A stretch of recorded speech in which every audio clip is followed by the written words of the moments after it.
What's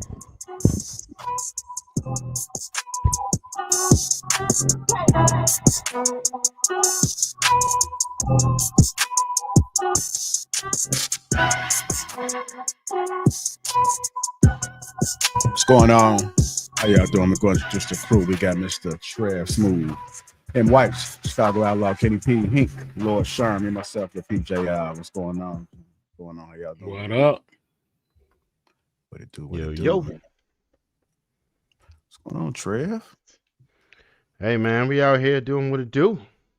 Long time, brother. Long time.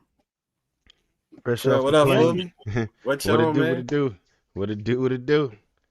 Yeah. Yeah, man. Got some content for y'all coming up. Just say that. It's We waiting. very different over there in the Philippines.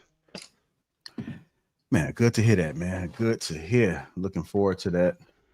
Be sure to make sure, let us know, man, so we can check it out. Welcome to King Talk. If you guys haven't already hit that like button, also make sure you subscribe to the channel. I'm looking forward to this discussion, man. A little something a little different, man. We're talking about Joy Reid tonight. Are you guys familiar with Joy Reid? No, a little bit. Very familiar with Joy Reid. Okay, you very familiar?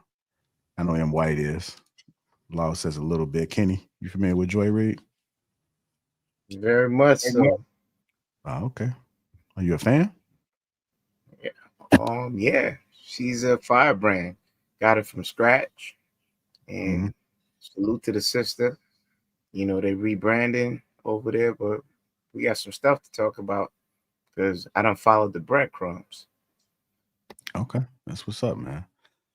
Looking forward to your POV on that. What about you, Hank? You familiar with Miss Joy Reid? I am not, and I had to do some research when I seen the thumbnail, so that's how I had to get familiar. Okay, what about you, Sharon? Not at all. Sharon, you there? Nah. Yeah, he said not at all. Oh, not at all. Okay. Yeah. Okay. So I know a little bit about it, man. I had to do some research on it as well, which I was looking forward to. I told myself this year I want to make sure I see what's going on and tapping into these politics a little bit more, seeing how it does weigh in. I think there's a lot to kind of take away from that whole situation. And one of the things that we're going to talk about on the back end of this is the need to support Black-owned media. So we're going to talk about Joy Reid, and then we are going to hop right on in to the need for Black media. What's going on, Lion Heartstone and Sanya One? What's going on, Sherelle, Lou Sherelle, Mrs. Hink, Tay, 4L, A Legacy. It says J.I. and I'm still in hair and makeup. That was funny. What's up, Bruno? Christopher Matthews, Fishing the Fit. How y'all doing? As you guys come in, hit that like button. Also, make sure you subscribe to the channel. With that being said, we're going to go ahead and get this show started. I'm going to play a little intro video, and then we'll dive right into it. Had value, and that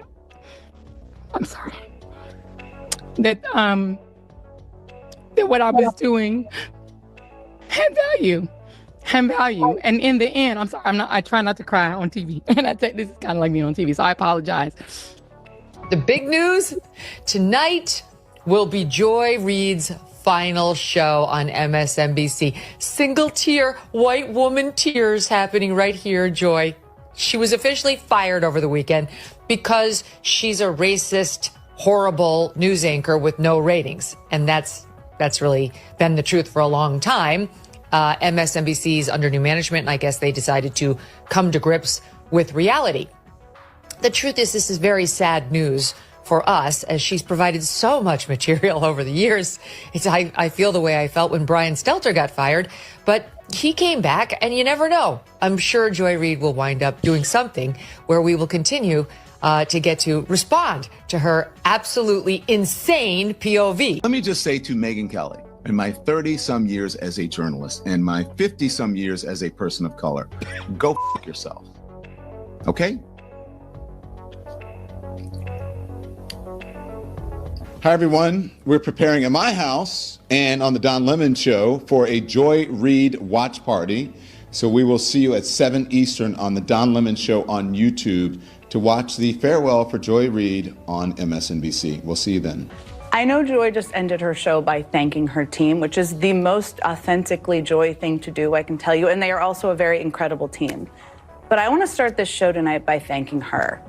I want to thank her because she's done amazing work here. She does tell stories no one tells. She does that fearlessly on her show. Joy Reid, your show had no value. It was trash, it was propaganda, and it was one of the most damaging things to the unity of America that I have ever seen. There was not one single scam over the past 5 to 7 years that you have not foisted on the American public. You foisted the BLM scam on the American public. You foisted the Russian collusion delusion on the American public. You foisted the January 6th basically lie and propaganda on the American public. You pushed the COVID propaganda on the American public. And so now that you have outlived your usefulness as an effective propaganda tool for the corporate masters that you serve, they have gotten rid of you, which is what happens. I hope that you're happy and feel good about yourself for basically denigrating Black Republicans, for crapping all over Black Republicans like Byron Donalds, Black Republicans like Tim Scott, Black Republicans like me. Black Republicans, you did nothing but smear, denigrate, and bully all of us because we did not fall in line with that agenda. So your tears are delicious. I care nothing about these tears because you are a liar, you are a racist, and you are a propagandist. And I'm glad your show is gone. Shout out to our amazing readers, our audience. I just love running into y'all in the airport, on these streets, and on social media. I could not love or appreciate you more. Thank you, thank you, thank you for holding us down. Almost 5 years, we are a toddler, and we out in these streets in this world, and we are not going to stop. That is tonight's readout. You can follow me on Blue Sky, Instagram, Threads, and on Substack at it's at joyandread.substack.com. Also on TikTok and Facebook at Joy Reid Official. Inside with Jen Psaki.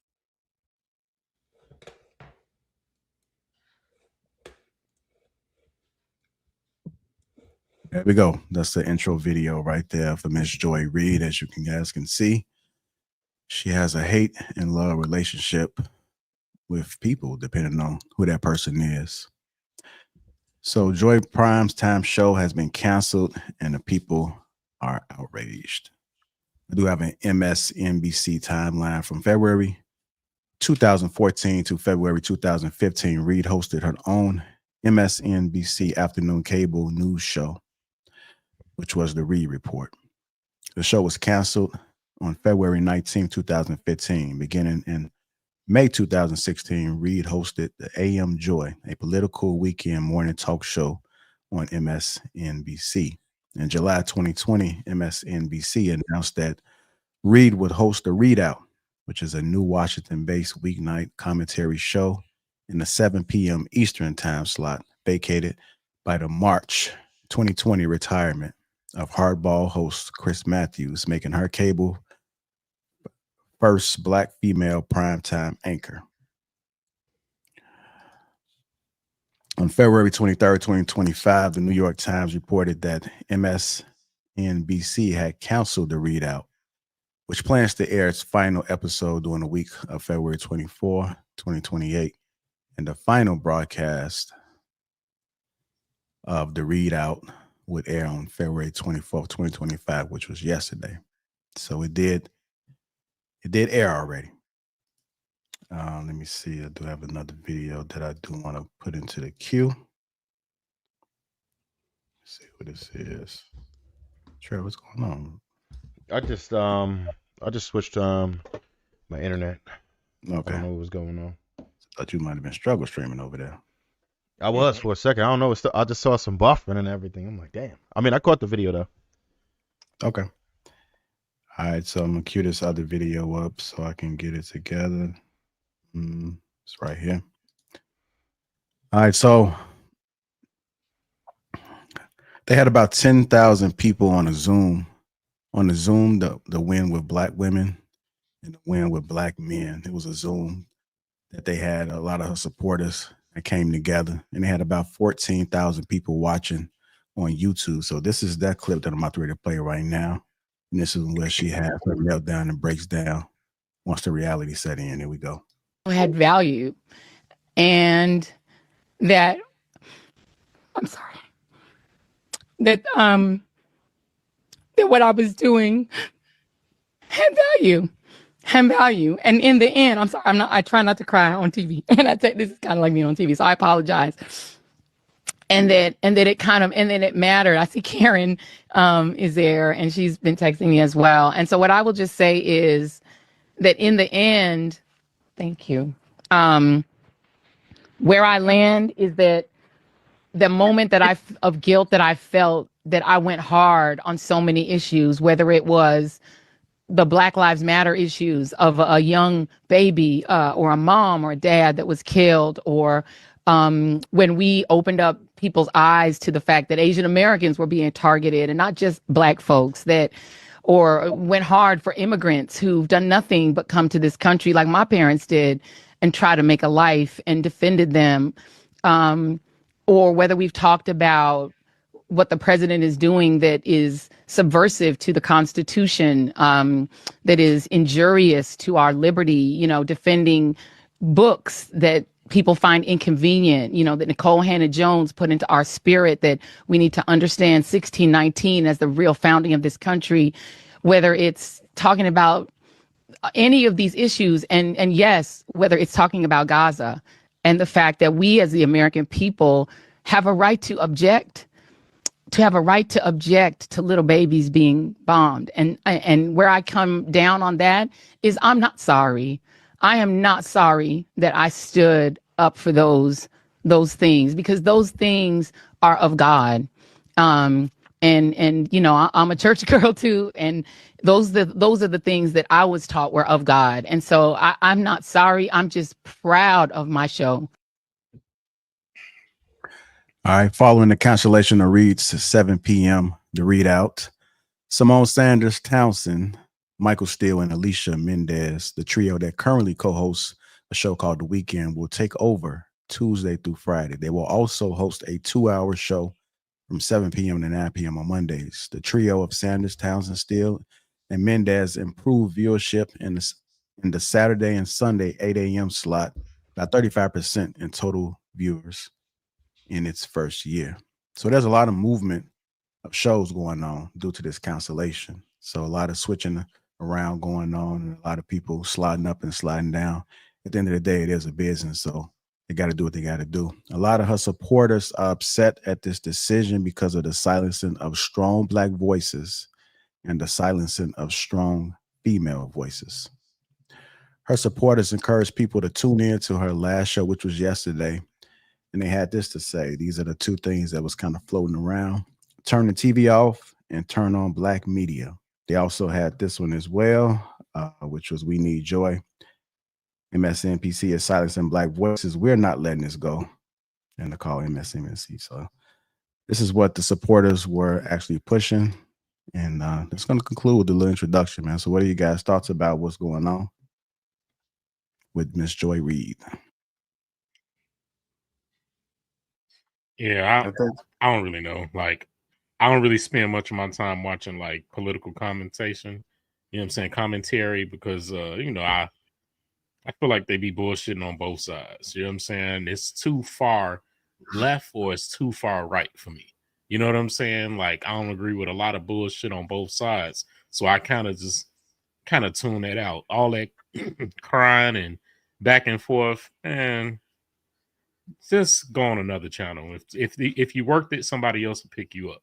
You know what I'm saying? All that old boo-hooing, I guess, it's just not something that I spend a lot of time on, just considering I don't agree with too many of them either way it go. So then how do you feel about them saying they're silencing strong Black voices and silencing strong female voices? Bruh, nowadays there's no way to silence anybody. You know what I mean? Like real talk, you have any platform you want to get your voice out there.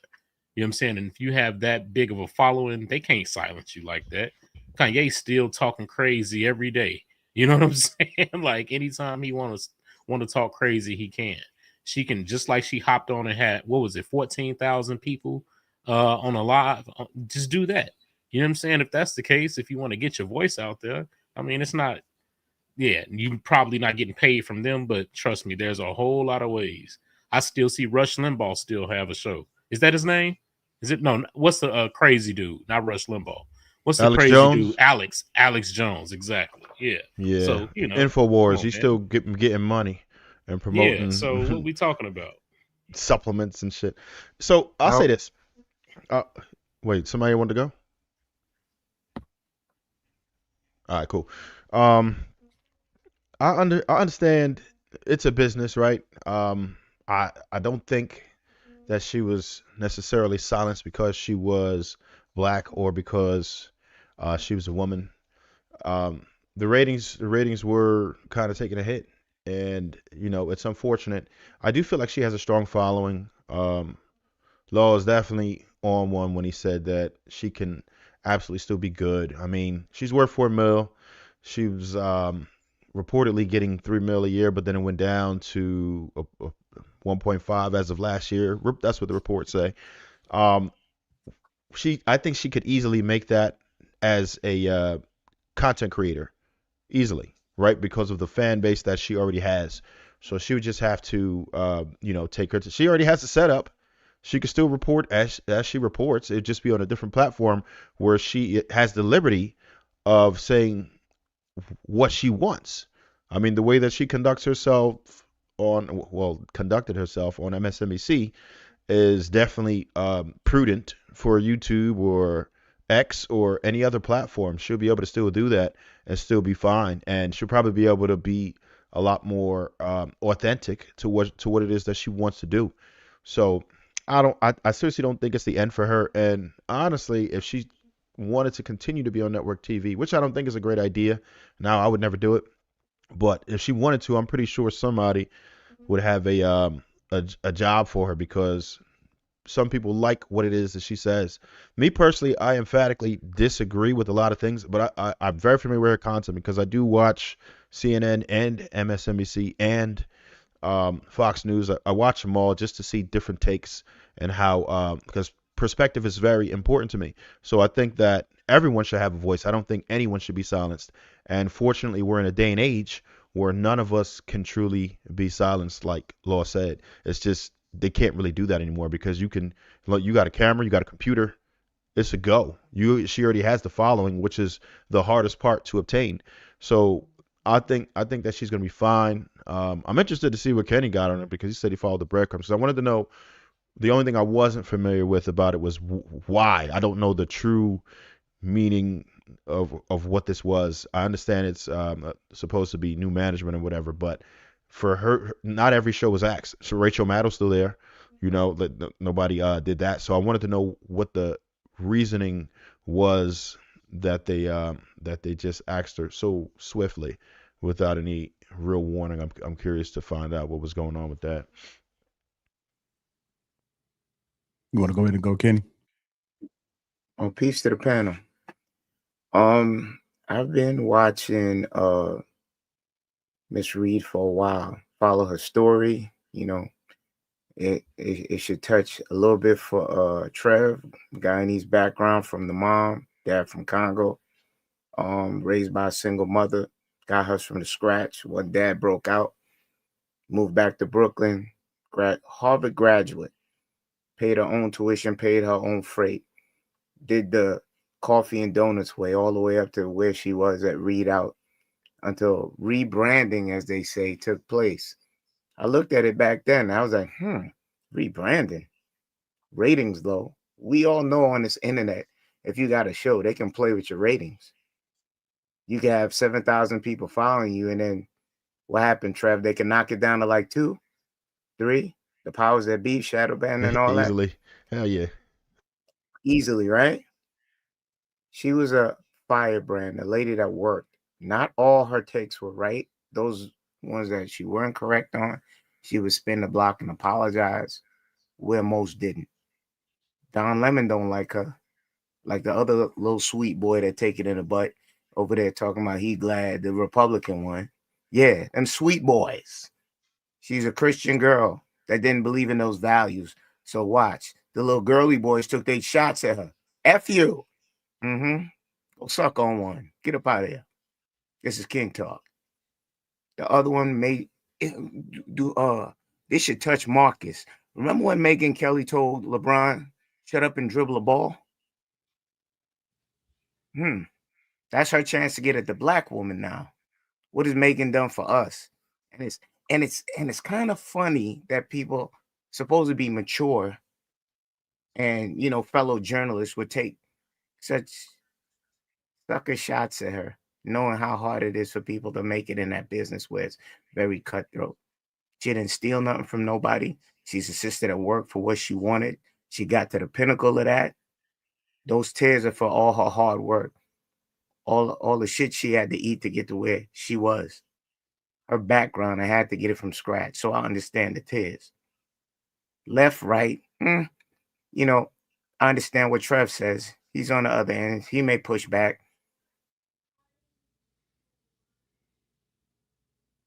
But she said I had core values and I stuck to them.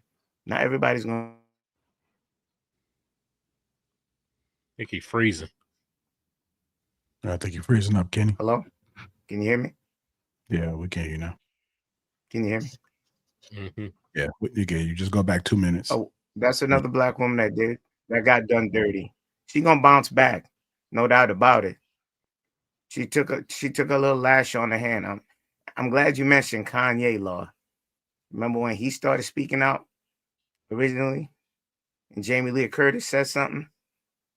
What happened to his evaluation? He got that slap on the hand, even though he was rich. When you heard the J people, them is the same people in control. If you watch the breadcrumbs in closing, MSNBC, subsidiary of Comcast. Comcast is owned by institutional investors. We have a new president in the office. They got up Rashida Jones, who was the executive president. They put who, the milk in there. And all of a sudden they're rebranding. They had no problem over the 5 years. You know what this is.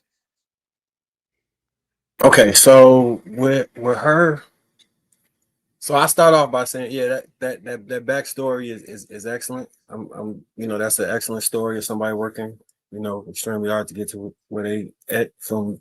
I didn't research her history, so I can't speak to it. Me and my grandma used to watch it together sometimes, and my grandma really liked it. And a lot of her stances when it came to progression of social movements, I used to agree with. And then she did this. She put on her main time show that ADOS, American Descendants of Slaves, and FBA were Russian propaganda campaigns, and that black people won reparations was not actually black people, and labeled everybody against or everybody for reparations are in those groups, a lineage close to millions and millions of people, as Russian bots. So then people went on Twitter and started pretending like anything or any palpable movement that was trying to be moved for a Black American reparative justice was negated. She became she probably always was a DNC propagandist. And some of the DNC propaganda shit I agree with, so I ain't have too much of a problem with. But specifically when it came to Black Americans, I think she engaged in diaspora war from that panel. I really do.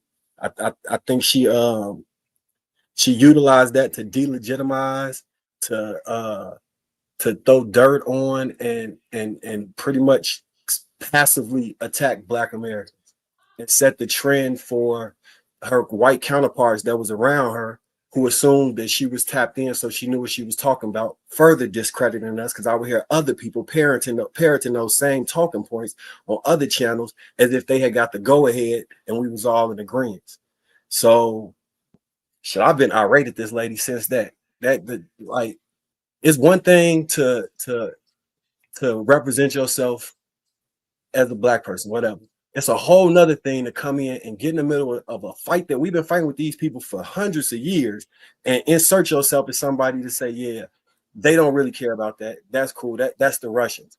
It's the same shit with the why y'all care about the N-word. It's just a word. That's not part of your actual lineage history. So you don't understand why we care. You don't understand why we want these reparations. You don't understand any of this shit. So don't fucking speak for us. Like, you don't know shit about us. For real, you've been around, but you don't understand each year what our grandparents passed down, what we've been. Fuck her. That's all I got. Fuck her. That's a strong words there, Marcus. What you got on the thinker, Sharon? I didn't expect you to end it with that. Damn, Marcus. I would like not to admonish her. And I did mention there were a couple things that she had to spin the blocks and apologize for. As for the FBA, that's a whole nother divide and conquer thing that I don't want to get into today, because the same people that you're looking reparations from, everything goes back to the crown. The crown. You understand? If it's West Indian, if it's mainland, it goes back to the crown where this money was going to before they allegedly revolutionized and made everything over here. So the vitriol. Her biggest person that she pushed against was Trump. Y'all already know why I don't like Trump. I don't even have to say policy-wise. This is a man that got away with raping a girl. A young lady. Graping. I said graping. I have a problem with my lip. Graping a girl. And I posted it so y'all could see. So how did he beat the charge if they found in the transcripts that he forcibly entered a woman? And that was one of the main ones that she pushed against. And a lot of y'all give me pushback about. You know, there's a lot of bad people on both sides, but I'm not going to just stand there and watch that. And I'm not just going to minimize the story as for that. Not everyone gets it right in journalism. To destroy him like that, I would not, because I wish y'all would have the same steam for the Tucker Carlsons, the Megyn Kellys, the other ones, the Rush Limbaughs and stuff, that actually play a part in the Proud Boys and the Oath Keepers and those that look at us like if they had the opportunity to get us up out of here. Those are the same ones back in the tiki torches. I think we can have a space where we could correct our sister. You know, she doesn't have to be right, but she doesn't have to be all that. I digress.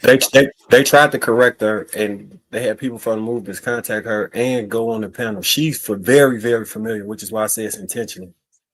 She caught a whole lot of backlash initially when she said she's well informed, but instead of course correcting, she went on a campaign with her other fellow melanated colleagues to discredit it. That's why when it was during the election cycle, it was a Indian guy who was trying to explain one of the issues with the within the community right now, which is what's becoming a problem.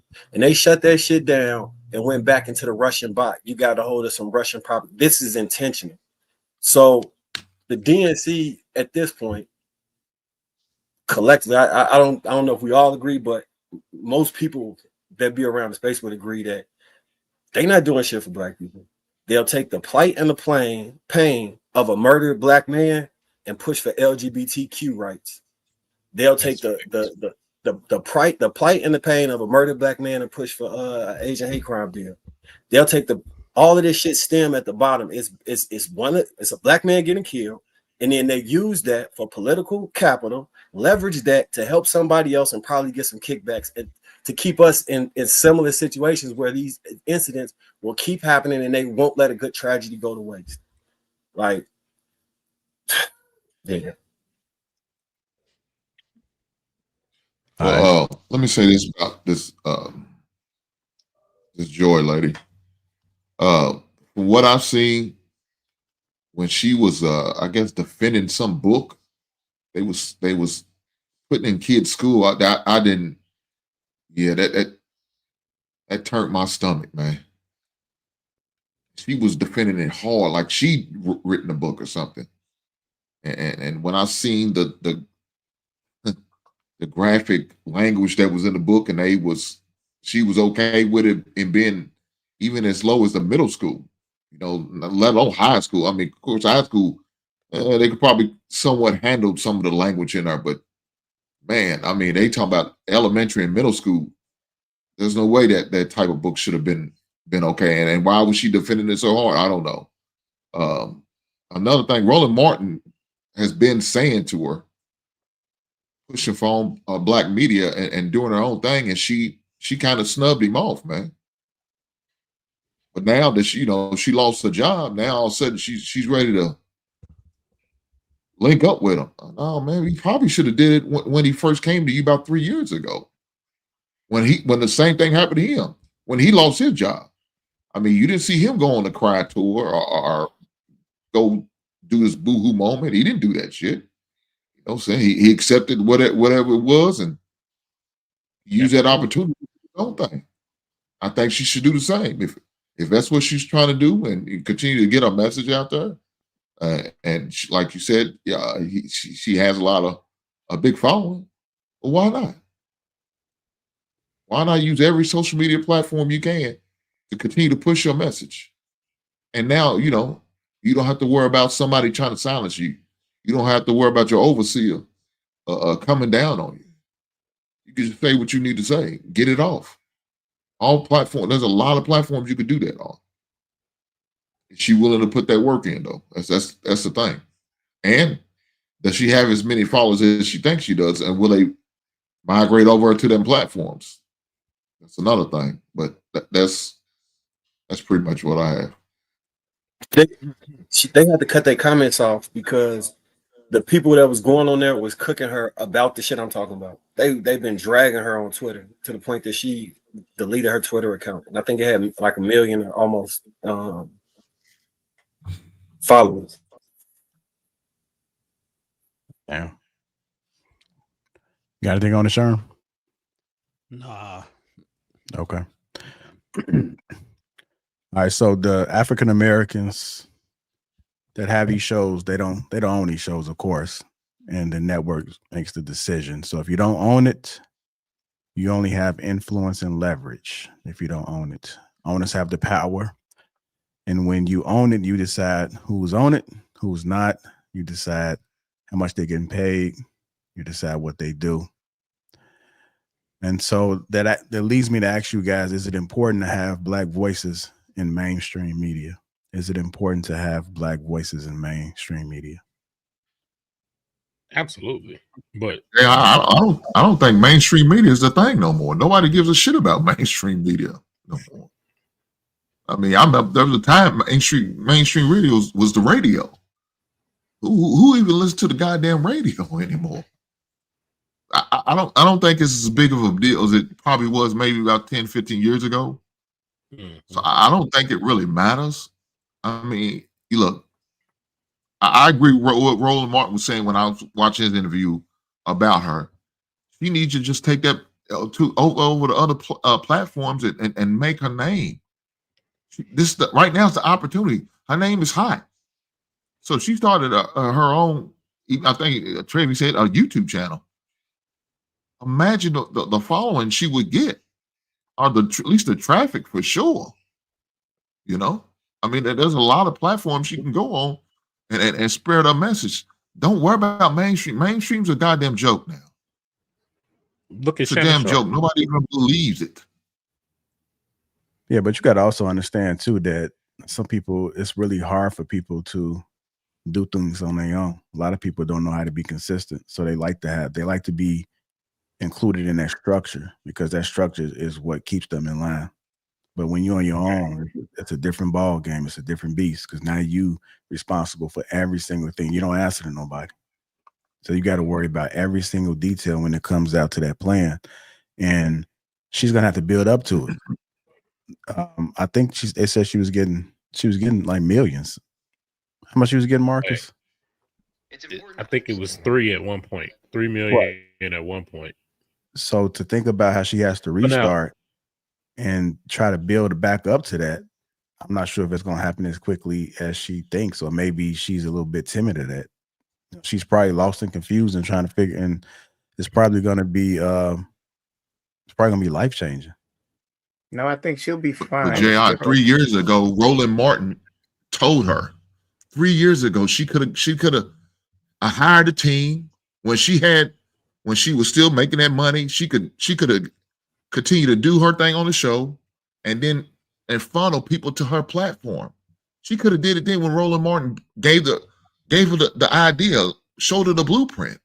She didn't want to do it, but maybe, like you said, she was used to that structure. She didn't want to have to do anything. Maybe she was really lazy. You know what I'm saying? Well, they got a team that I don't have to pay, but they paying for it by them, so they're going to get me what I need, and I'm not going to worry about it. Ma'am, you in a job that any day now anybody can lose their job. It doesn't take much. You could say the wrong thing. You could agree with the wrong people. You could be on the wrong side of the fence, and you could lose your job. Or maybe you're not saying enough. Maybe your ratings start to go down, slip, and right then and there, they have a reason. It don't take much. So when your job is that volatile where you can lose at any moment, why not do something like that, like Roland Martin was pushing? She'd Okay, be all so right. she'll be Because fine. you got to look at Shannon Sharp, bro. You know what I'm saying? The same thing happened to him, and what did he do? You know what I'm saying? He pivoted. You got to learn to pivot. If you sitting here in this position, I don't know what everybody on here is outside of this persona, how you make money, this, that, and the other. But I'm pretty sure you all think of a backup plan in the event that something changes. You know what I mean? How you're going to pivot to make sure that you and you're straight. Now, maybe that's a masculine thing. You know what I'm saying? Maybe she was comfortable, and who knows? I don't know. But all I'm saying is, look, we've seen others do it. Like Hank said, she was warned about this. You saw it happen to other people, and you don't think it can happen to you. Like, stop all that crying and just get to work. You know what I'm saying? I do think she'll be. So when Don Lemon got fired and he went over to his platform, he averaged probably not that many live viewers. So I think that represented kind of the shift between what you said the mainstream media did and that. However, I think she actually do better than him because she's more entertaining. Whether I agree with her or not, she has more passion in the shit she's saying for who she riding for when she's speaking than Don Lemon. And I think she'll do better than him. I don't know how good, but I think they're restructuring it because there's a push right now to become more centrist Democrats, which is why they moving around the so-called black leadership that they have within their party and trying to move them closer to the middle, right? So anybody who would be seen as an extension to the far left or to progressive Democrats or the progressives, they're getting pushed to the background because they believe that the reason Kamala lost is because they listen to the progressives. That's kind of the narrative they floating around.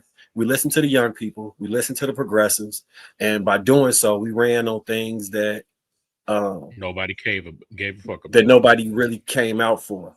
The issue is they didn't do that thing. Like Stephen A. Smith was talking about how they selected the presidential candidate, right? They didn't allow a election process. They really was like, it's your turn, you run. It's your turn, you run with Biden and Hillary and all that. So with them being pushed to the extremes, I think it's going to move in a cycle. It's going to be another tragedy that occurs. And then it'll be back to, we need to get his voice a rise, and she'll be one of the pundits they call on, and she'll keep getting chances with each tragedy that occurs to come speak on that issue, and it might free her to really go all in and say all the shit she want to say. So, yeah. I do have another question. Go ahead, Kenny. We want to be more accurate with the details. The time it took for a runoff, say Kamala wasn't the right one. They didn't have enough time. They had to make that work. And that was the perfect storm. Your man is drifting. The only person that we could publicize without doing a runoff is her. So I don't agree. It should have been done the proper way, but the time frame was too small. So they had to accept what they had. That's being honest about it. I gave the breadcrumbs. They got Rashida Jones, who was the president up there at Comcast, up out of there. And they put a white woman in that place. So there would be no backlash as for how it was done. It trickled down because those people wanted to push what the institutional investors, the big money, is pushing forward. They want to keep their money. Trump is in office. He's doing stuff for big business. It trickles down. One of his main dissenters was her. And you notice he had a hit list when he came into office. He's petty. It went all the way down. A lot of people are either resigning or getting up out the way. And if you watch journalism and major media, those that spoke heavily about him are up out of there. And she was one of the biggest voices against him. I agree. Not everything she said was correct. I get you, Marcus. As for the bot thing, I'm not on the ship with that. You understand? And I wish she would apologize because she kept doubling down on it, and I can't see the connection. The other things, as for what she was pushing for, straight, not the gay agenda. That's why you see the two Fruity Boys is pushing so hard. Dom Lemon, he had enough Franks to eat. That's why his ratings ain't going nowhere. You know, I could say this straight and be childish. Go suck another one. You understand? But as for the sister, she earned hers without having to take it up the back. I digress there. I agree with everything up until you start talking about the gay people. I did have another question. So what happens if we allow black media to die and perish? Will we then have a place for us to have our unfiltered truth when it comes to our issues meaning like the blacks, the black communities? And what about the people behind the scenes that are hired because of the shows that look like us? What are you guys' thoughts about that? Bro, we do it here every week. You know what I mean? That's another reason why I don't really subscribe to like mainstream, because I have so much content that I want to watch. You know what I'm saying? Of our own. Like I don't really subscribe to any mainstream content, to be honest. Like any. I don't care what they got going on. You know what I mean? I feel like our opinions are very valuable here, and we got people that watch us every week give our opinion. I'm not worried about what you know the mainstream is saying, because the mainstream doesn't speak for me. You know what I mean? It doesn't speak to me or for me. So I'll say this. I think that the mainstream media is still very relevant, a lot more relevant than most of us are given credit for.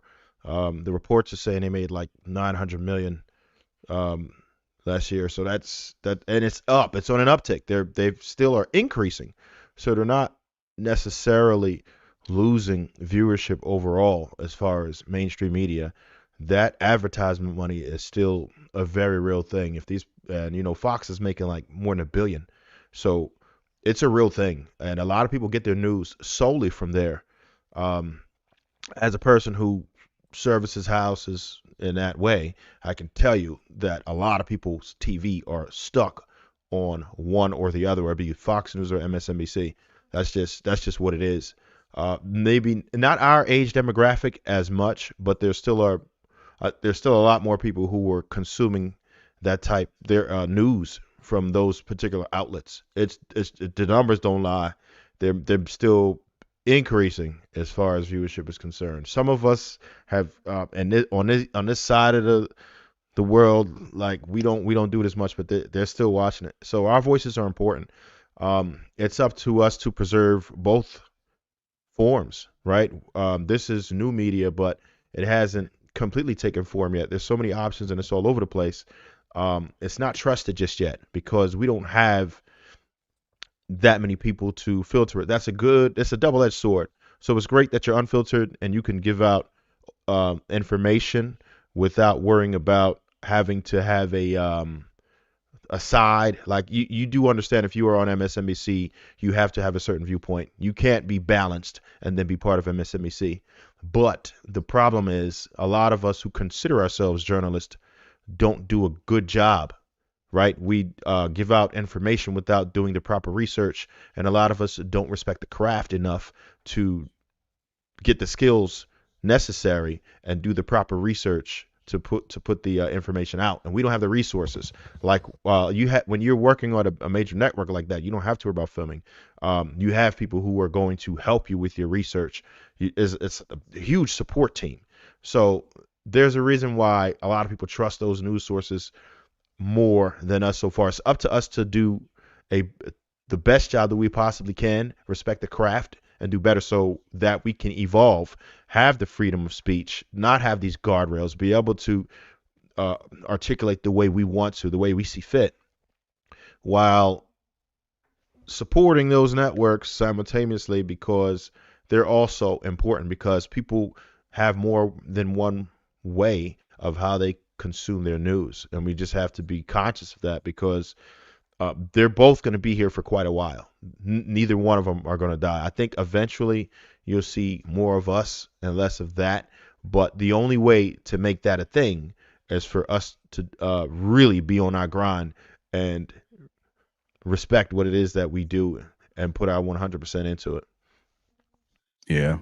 I do want to say that I agree with Trev that they do have an audience. You know, some people, even though we don't be on Facebook as much, Facebook still has an audience. There are some people that are YouTubers that I know that would kill to get an opportunity to be on one of those platforms or to fill that slot, because they know that they can kind of leverage that audience and they kind of funnel them whatever way they want to. So there still is some value in being a part of it, because the people watch it.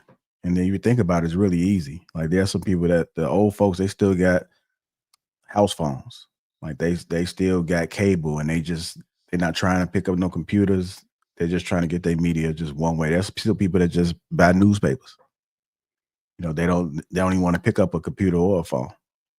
So I think we probably may underestimate the media. I know us being younger, and we can see past that, but these people are still consuming in ways that we just don't. They being phased out. Like it's only so many, you know what I mean? You got about 10, 15 years left of being able to kind of do that. You know, there's no real way to avoid the internet at this stage. There's no real way to like real talk. When you look at the Super Bowl, you know what I'm saying? There was so many more views now because it was streaming. You know what I mean? It wasn't like you can barely watch stuff on TV now without the internet, without a streaming service. So it's just like, you know, we a few years away from that being completely gone. Look, my uncle just dropped a box off to me. Shout out to him. He's popping these off. I get every news channel. It's like 358 local Fox News channels, local MSNBC channels. So every channel that exists, he just slid me. Plus all the like network, Netflix, Hulu, Amazon, like HBO, every last thing. No subscription a month. We got access to more information now than ever. Like that is, it's gonna be hard to bottleneck. The thing about mainstream media, they had a firm grasp on reality because they were able to curate a narrative, whatever that narrative may be, and then they had little to no competition in regards to speaking out against it. You had the left and the right, that was it.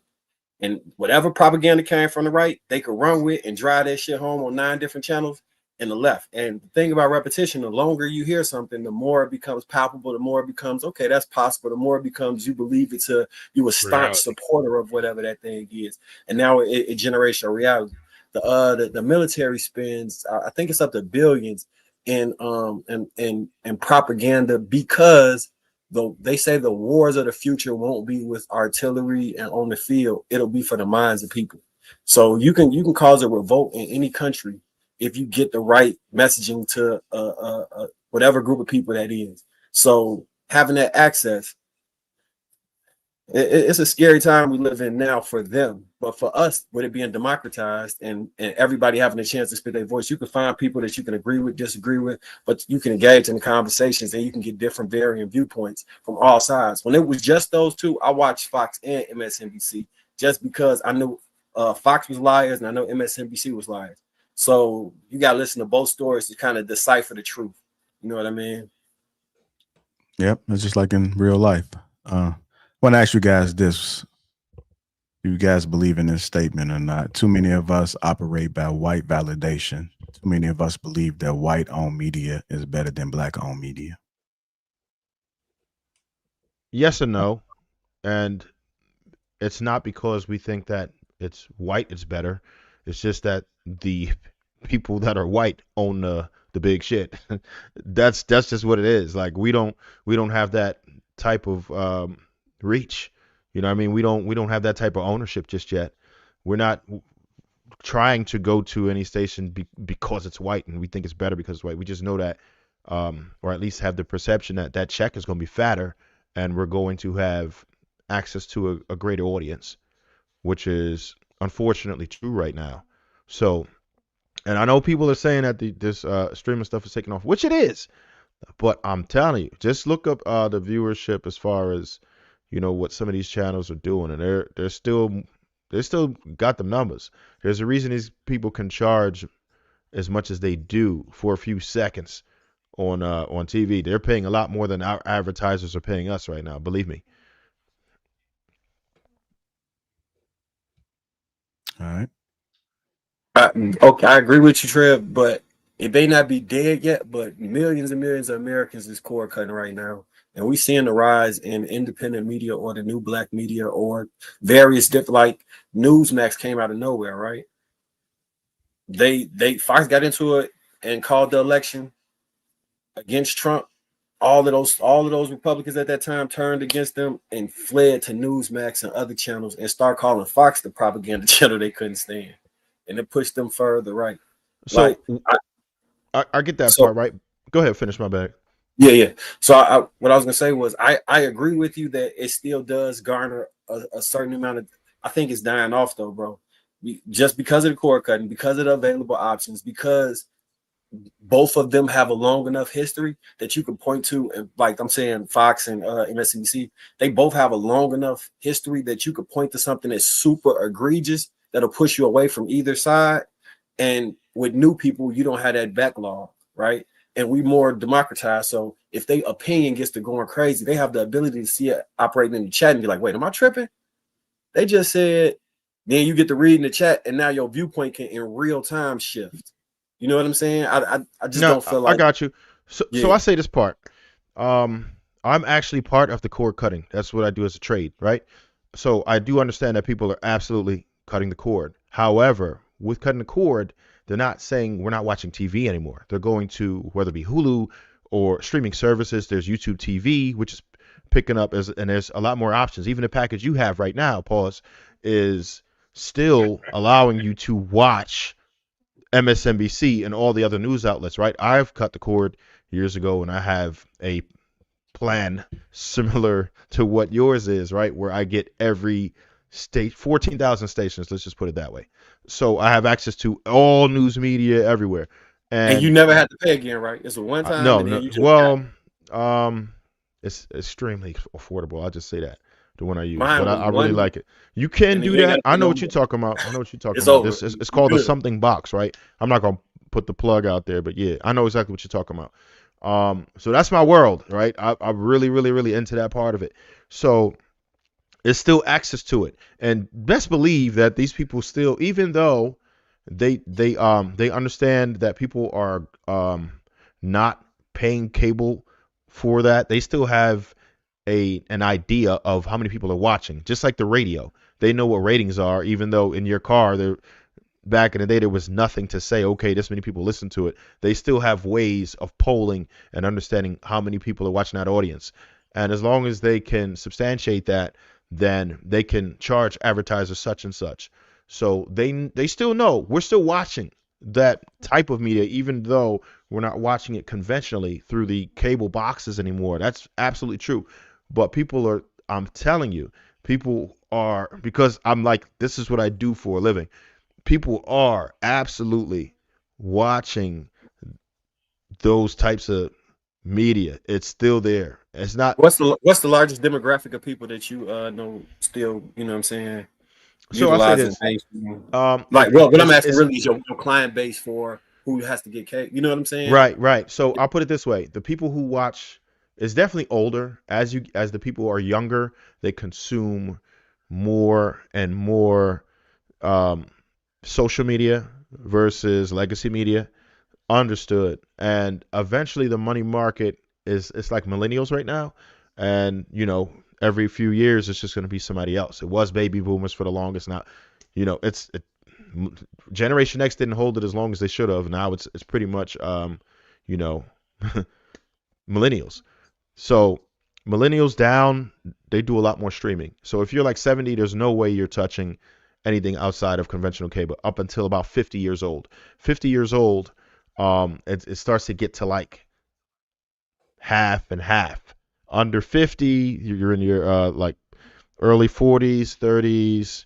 Now you're like, okay, that's when it starts to look like more so streaming, but they're still consuming the same content, just a different method. Now, when you start talking about Generation X and Alpha, they are almost completely removed from that type of media right now. But they're not very active politically like older people are either. You know what I'm saying? So it's just one of them things. It is finite, I think, but these forms of media are not going to go away. Just understand that they also have an online presence as well. They have their own channel. CNN has a YouTube channel and a Twitter and everything else. MSNBC's got that. Fox got that. They all are still living through that, and their numbers are still doing pretty well even in those segments. So they're going to find a way to monetize that. I think that more money is going to start shifting into that space versus the conventional TV, but it is what it is. The change is coming, but not as quickly as we think. I don't think it's going to be 5 years. I think you got like 10 to 15 years before that type of thing is obsolete. I have to concur because, we are all in the mix. Everybody has their hand in the pot with this social media and media game as it stands. And there's going to be a point in time when, the big money is going to regulate everything. And, order will be restored via the empire. So I concur with the statements that Trev said regarding this. Everything has a time stamp on it before it eventually expires, but not right now.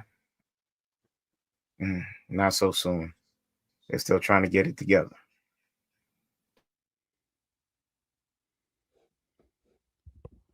All right. Does anybody else want to add anything? All right. Let me go ahead and get to D-Rob became a member, man. Salute to you. Welcome, and thank you. A.O. Glee Tree 199 support. I want to thank you for that as well. All right, let's go ahead and keep it moving, man. So Halle Berry responds to critics who say she can't keep a man. Let me go ahead and run Man, this. that was wild. Wild. Think so? Hey, yo. I didn't listen to the whole thing. I saw it, though, but it's my first time listening to it, so here we go. People say, something must be wrong with Halle Berry. She can't keep a man. Who's to say I want to keep a man? I don't want to keep the wrong man. Like, I'm not crazy. No. Right? No. So when you find that you make a mistake, we all make mistakes. We have a right to say, oh, God, this was a mistake. Let me start again. We have a right to do that.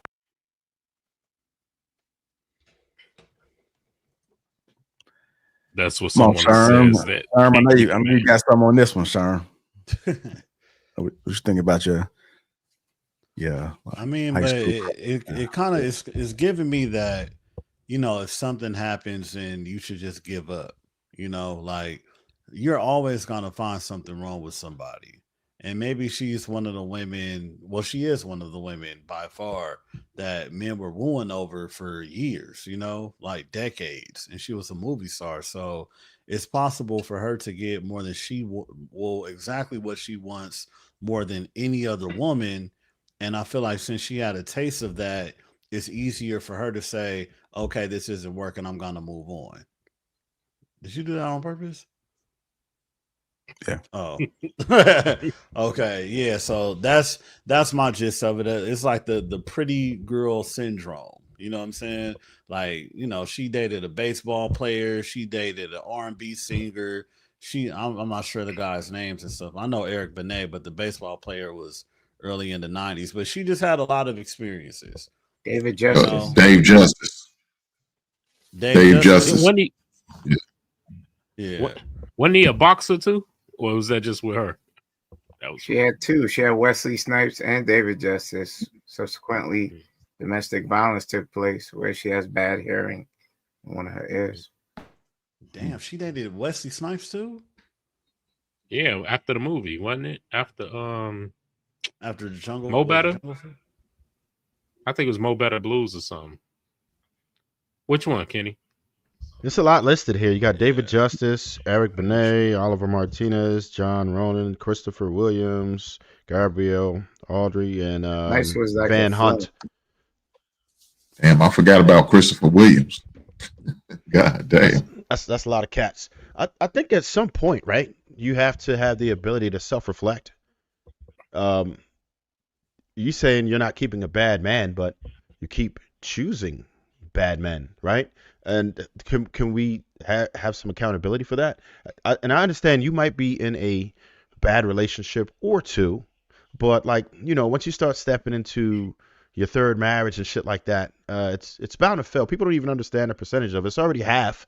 And then when you have your second marriages, that's 2/3 of a chance it's going to fail, and 75% failure rate for third marriages and beyond. And that's typical because people, it seems like they vet worse when they try to get married, like almost if they on some rebound shit after their first marriage fails. And sometimes you just need to take a moment and it's cool to be by yourself. It's cool to get therapy. It's cool to go ahead and heal sometimes before just jumping right into another relationship. I think it's bogus for you to be able to just say that all these dudes are bad men. I mean, maybe some of them were, but like, damn, how many times? And if they are, why the hell you keep ending up with them? You know, whether they're bad men or not. Yes, you had to play a part in this. And as long as she can't take ownership of it, then she's going to continue to fail, right? She'll be a habitual dater or a perpetual single and whatever you want to call it, but she's going to continue to fail just because she doesn't have the ability to just view herself in the way she should be able to. You have to be able to rebuild. Sometimes you have to say, you know what went wrong? Her problem solving skills are horrible. If you can't really just look at it, I can't understand how you could just keep failing at it and then just say, oh, well, this one will be better. This one will be better. This one will be better. And you're not looking to see what the root of the problem was. And why are you taking it? And I understand, maybe you should just date a little bit longer before you, it's so many other things that you can do. Like look for the red flags. You, at some point you have to know you have to know what it is that you like and what you don't.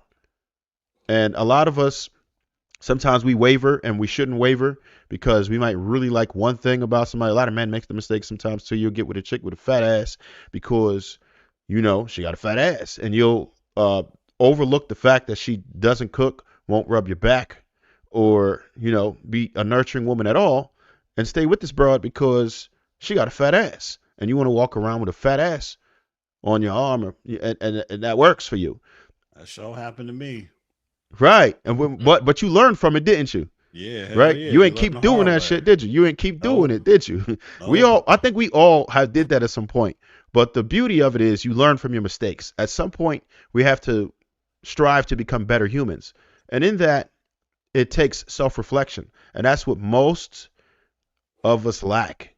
We won't hold ourselves accountable, and we'll never give ourselves a look to say where we could have went wrong with this situation, even if it was just choosing wrong, because you can't control what another person does. We all have autonomy, right? We can't just make somebody do shit without using tremendous force, which you probably shouldn't do. So knowing that, you have to see how that person is, let them be them, and learn from it. I'll let somebody else roll, man. Bad look, though. It gets worse. All right. Anybody else on this Halle Berry? Run it back. I think she just coping. I think it's hella cope.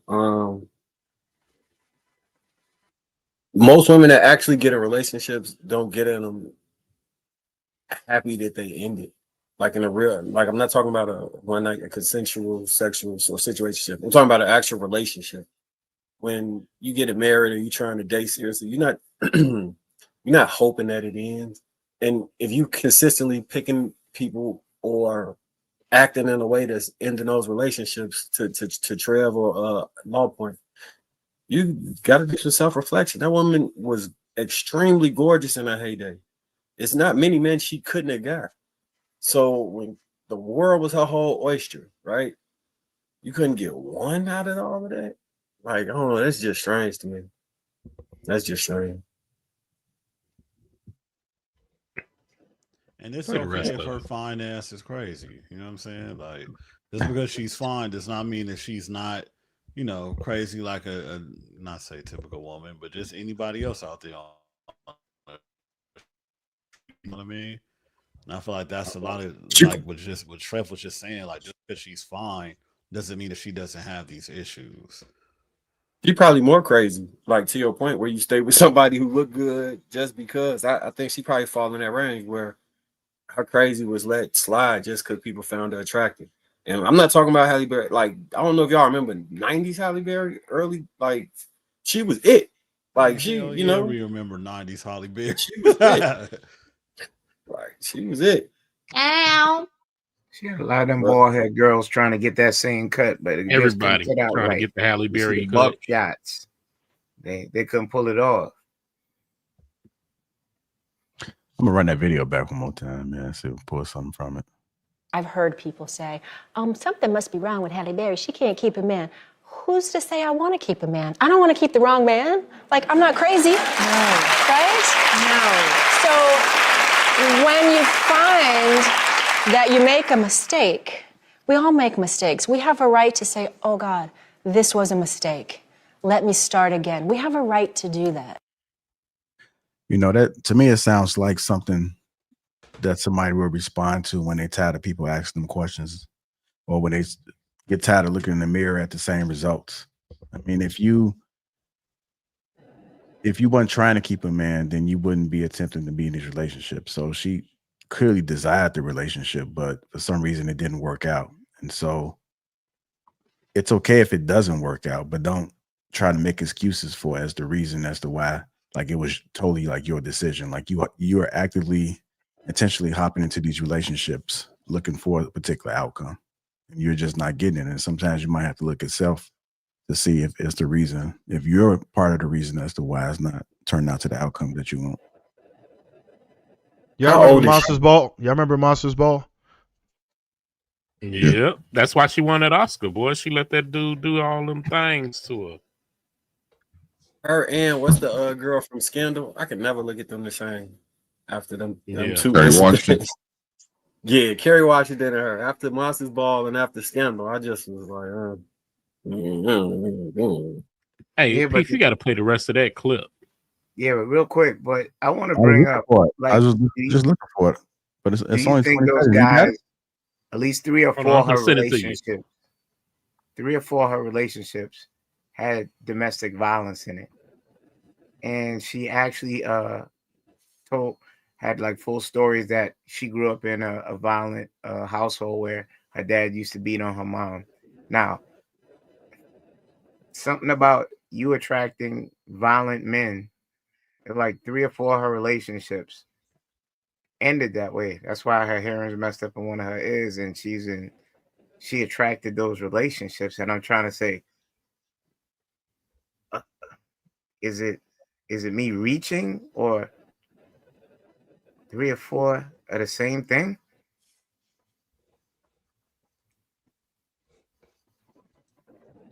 I don't know. Might not be. It might not be it might not be the cookie. I think that some people engage in, like, the whole fighting is acceptable. Like, all relationships fight. I think people take that shit to the extreme. Like, I think some people believe that, like, fighting for love is actually fighting the damn person. I'm gonna fight you into submission. So if she believes something like that, that could be why she in that situation. If she grew up young, seeing domestic violence is how her father and mother, or how the people that was dating her mother interacted, she could normalize that, and she could be extremely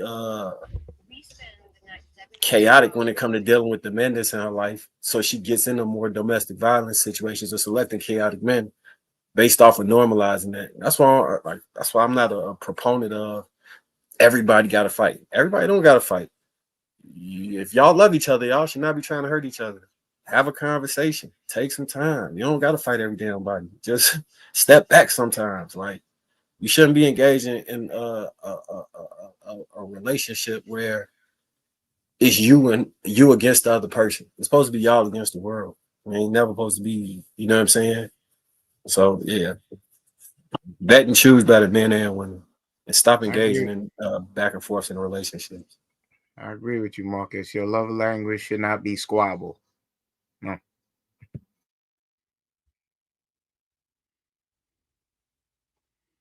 Yeah, I saw that law, but I didn't think that was part of the reason. But now that I'm looking at it, maybe it is a reason why she probably can't keep somebody.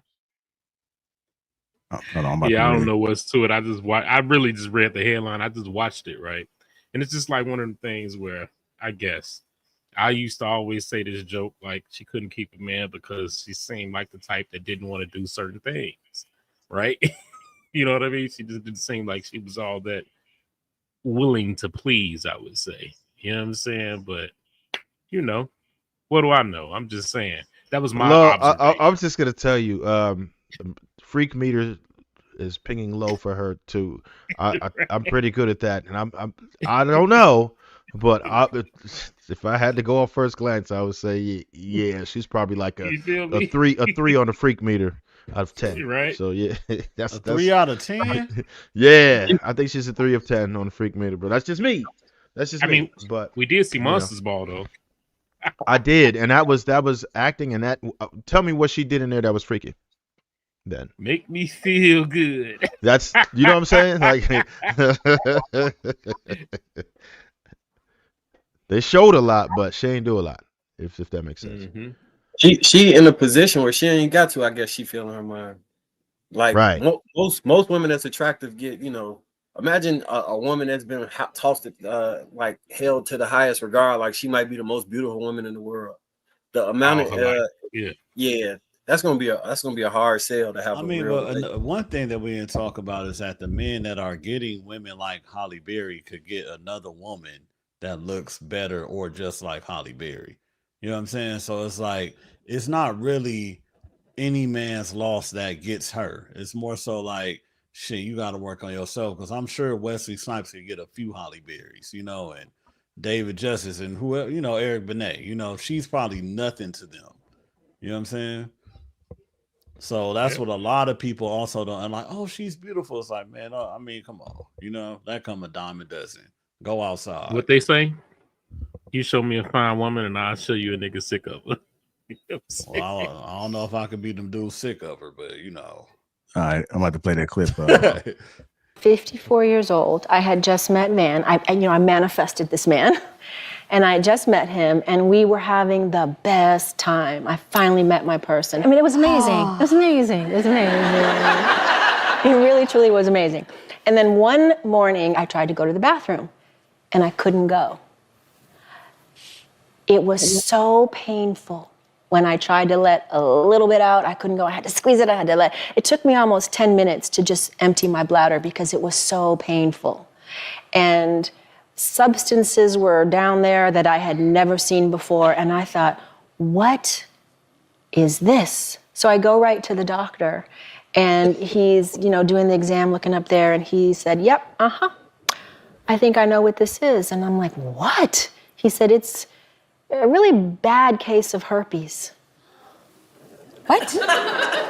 Okay, so you're in his office, and now what? And now Van, it's my guy, he drove me there because this was so swollen I couldn't even put my legs together to drive. So we spend the next 72 hours kind of doing the blame game, trying to figure out who gave it to me, who gave it to him. And then a couple hours after that, my doctor called me and said that you do not have herpes. Oh my God. And it's almost like, I was like, what? I'm like, okay, then what is it? And this was the defining moment for me. He said, I don't know. That's what it looked like. And that sent me on my own reconnaissance and my own researching. And that's when I came up with dry vagina syndrome that women have when they're in perimenopause. And I had all the symptoms of what that felt like. And I realized, oh, I'm 54 years old. They say, I learned that perimenopause can start in your late 30s even, in early 40s. And I thought, clearly, I'm 54. But at that point, nobody had really had a serious conversation And it with does me. happen for people in their 50s too. There's no real age, rhyme, reason. No. The symptoms vary. Everybody goes through it differently. Everybody goes Yeah. through it differently. Everybody's cures and remedies can be different. Yes. Dry vagina syndrome is that is crazy. What you think her freak meter is saying now?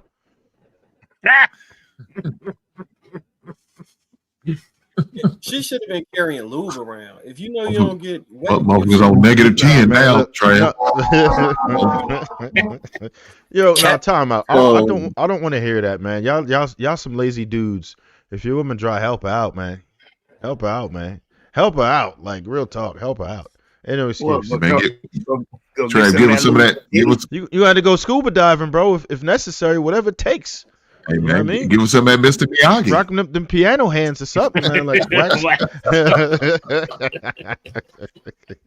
Piano. You, Mr. Miyagi. Something. Come on now, that thing. Come on, man. God, I blame that on the That's dudes. Honestly, I blame it on the dudes, and I understand that. You gonna put it on the absolutely, dude? I'm gonna blame it on the dudes, and I understand that there is a difference in women post-menopause, but I've had some experience with that too. You know, What? since my 20s. Yeah. Sometimes they might need a little help, but if you just got to know how to do it, man. You have to be a little more patient with them, and you'll get them to where they need to be. You know what I mean? So, hey, man, that means all quickies are out, Trey. Or what? Oh, all quickies are out. Yeah. Unfortunately, I never kept anybody on the roster like that, though. So, you know, yeah. But wow, but if that's your wife or something, then you just got to work with that. Unfortunately, unless you don't want to work with it no more, you get up out of and that's probably what happened. That's probably what happened. You shouldn't leave your wife if that's the case. If something like that happened, a health, I kind of count that like cancer. If she got a actual, you say what? No, I'm saying. I was gonna say, how many times she been married? Yeah. Well, at least 6. How long you think it's been going on for? Who knows? She about 5 or 6 in. Damn. Because I used to maybe it's dry. Yeah, 3 times. She been married 3 times. 3 times. Look, I just get some. I get some lube and charge that shit to the game, bro. If she was a good one, like, our body's gonna change as we get older. You know what I'm saying? Niggas might need honey packs and the blue pills and shit. The older we get, body's gonna change. So I really can't hold that part against the. I think it's much more than that, than if just her cat tongue vagina, sandpaper vagina. I think it was more than that. I'm not even getting that. She can't walk because of dry vagina. What is rubbing together? What's going on? The friction.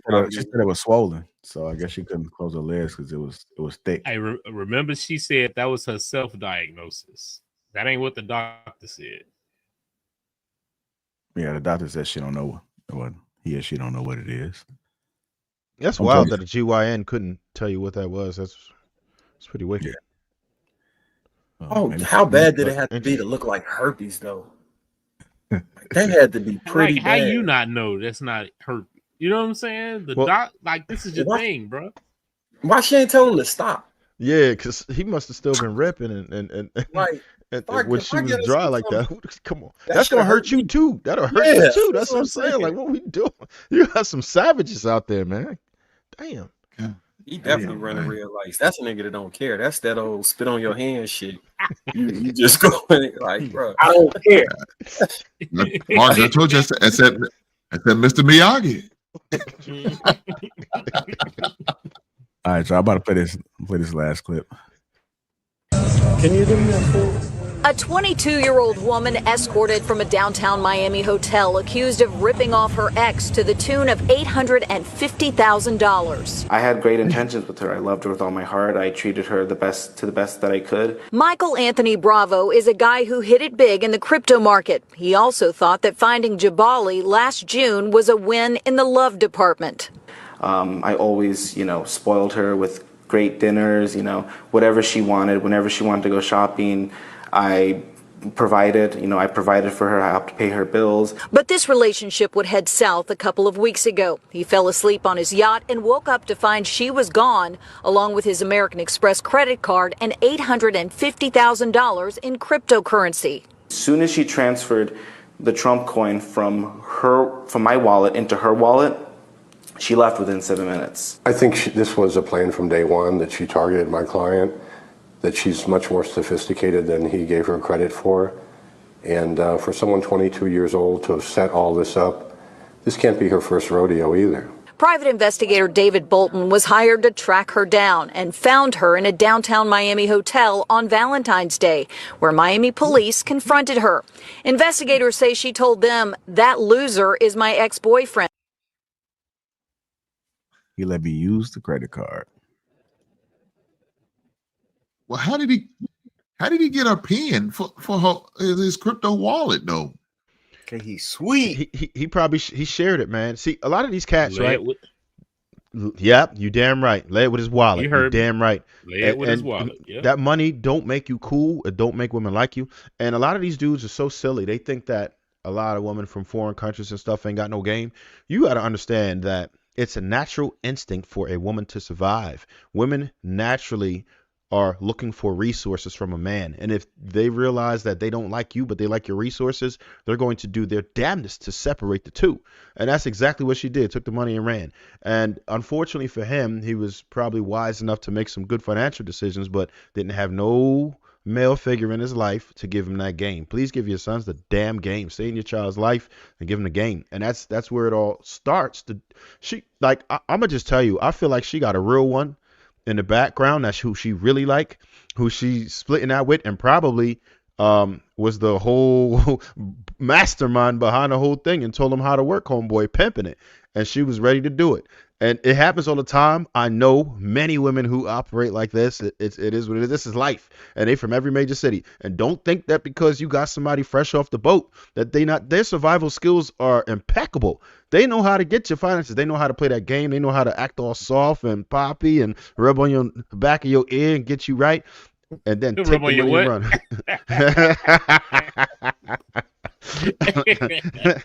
Hey man, listen, man. Dude led with the wallet. He was a simp. The first thing he said was how he was simping. You know what I mean? Like when he's talking to the news reporters, like you gotta, like these are the gentlemen that you don't want your son to be, right? You want your son to have some sort of experience and understanding of these sort of things, right? So if you're giving him false information, false ways on how to lead through these relationships and navigate through reality, then you will put him in a situation where this can become him. You know what I'm saying? Well, I don't see none of the choir boys on tonight. What's up, Joe? You know what I'm saying? Like, what's up, Joe? Like this what we talking about. Yeah, that's what I wanted to hear. You know what I'm saying? From these. So listen, just know you don't want your son to turn out like Chad. You feel me? Because Chad got. You straight up. That got done bad. So my question is, y'all, where was he when she was finagling the money and bouncing? He was sleeping. He was sleep. He said on his yacht. Yeah. Yo, my guys, y'all been with women. When y'all sleep with a foreign woman, she got to leave. Or no, but that was his girl. Yeah, that was for like 8 months. For like 8 months, she was slow walking him. So she needed $100K for each month. Good job. Right. Look, one of the heavies from out here, out west, his girl stole 1.3 million in cash or drug money from him. It's skedaddle, Joe. Damn, when I heard that, I'm like, this nigga was. Well, she was from out south. I never met her before I heard the story. From the way they described it, she sounded like she was out of town. She was from out of town. She wasn't from the city. Yeah. Yeah. And they say she left him and she got protection and then got with an NBA or NFL dude and was with them the last time I heard the story. She just staying buddy for Hey, he gonna be in for the same. He gonna be in for the same fate if he ain't lucky or smart, I should say. Man, the fact that he gave up passwords, codes, and his wallet was just freelancely just laying around where she can have access to it. That is crazy, man. God damn, fellas, don't do this, man. You should look, like y'all said, he lay with his wallet the whole time, and then that's what happens. So I don't feel bad for the dude. You a teachable moment for my son, for my nephews. Yeah. This is crazy. This is why you don't do that bullshit. Make sure you invest with the right person, man. Heifers like You ever heard- they out there. They looking for some suckers to get at. You ever heard that song by Bankroll Fresh and Trouble called You Ain't Street? Y'all ever heard that song? I might listen. I like Bankroll Fresh, so Yeah, R.I.P. Bankroll Fresh. In the beginning of that song, it's a dude. He come up there. He got like 1.5 pounds of weed. He flexing.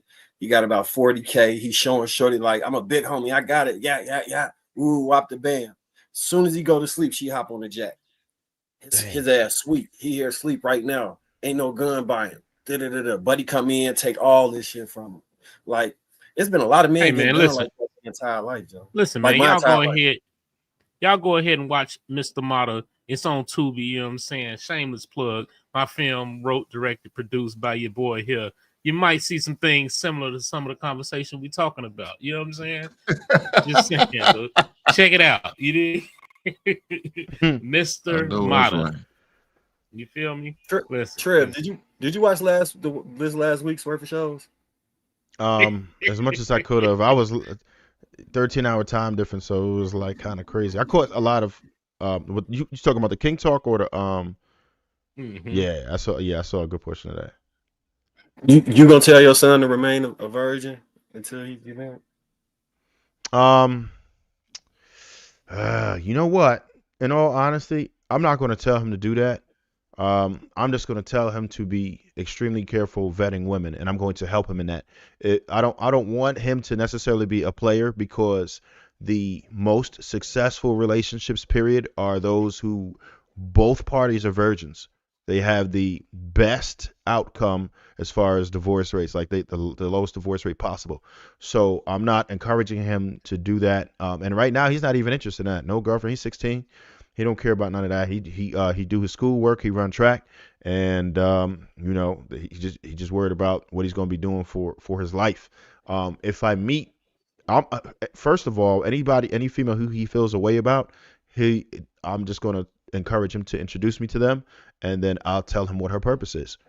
You know what I'm saying? Like, or advise him. You know, I'm not going to try to make him do nothing, but I'll let him know, like, this is a good one or not. If he so happens to run into an excellent woman first, then I don't want him to squander that if it's a good look.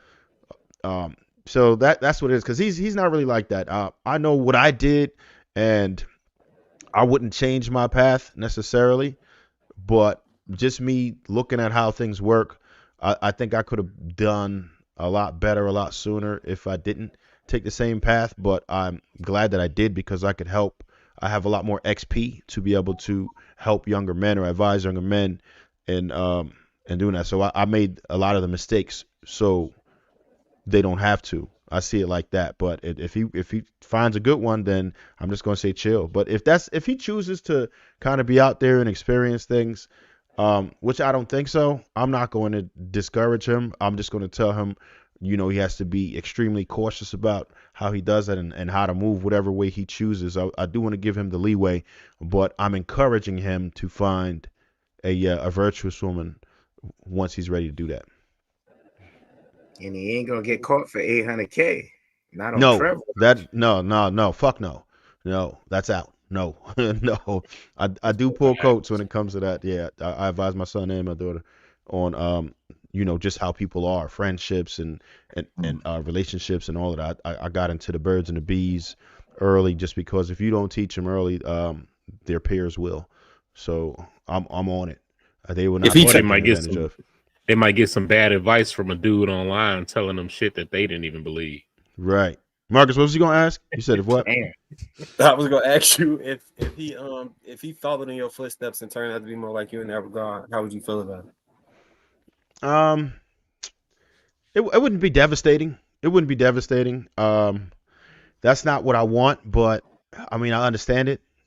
I'm not. I really don't think so. I don't think so because I've never encouraged him for that, and the knowledge that I gave to him, I don't think he would do that. It doesn't seem like it's in him at all. But you know, and that's bad too because that XP does help you in a way, but at least I have the XP and I can offer him that knowledge on a one-on-one basis to be able to say, look, this is this and this is that. If he took that path, I mean, it is what it is. I don't know, fellas. I mean, I think you guys are being a little bit light on Trev because Trev is saying some of the same stuff the other gentleman was saying. We never had an issue with the they stance. They got whatever stance. It was the other stuff they were saying. Now go ahead. I want to know what was the issue. I mean, but no, Trev said he wouldn't teach them that necessarily. That's all I'm saying. Well, you know what I'm saying?